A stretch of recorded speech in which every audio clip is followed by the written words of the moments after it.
Sinabi ni Senate President Win Gatchalian na dapat lang makatulong sa ekonomiya ng bansa ang isusulong na proposed 2027 national budget. Maaalala mula nga sa 6.793 trillion pesos na national budget ngayong taon ay nagmungkay ang Department of Budget and Management na gawing 7.2 trillion pesos ang pondo para sa susunod na taon.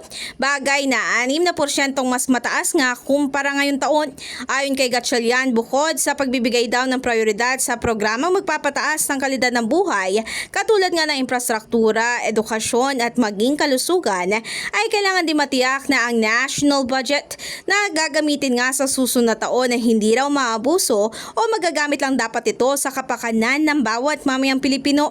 Maaalala bilang dating chairman ng Senate Committee on Finance, ay pinangunahan mismo ng senador ang pagkakaroon ng Senate Transparency Portal kung saan makikita ang live stream ng budget hearings, presentasyon ng mga ahensya at maging ang transcripts at kopya ng National Expenditure Program at maging ng House or General Appropriations Bill.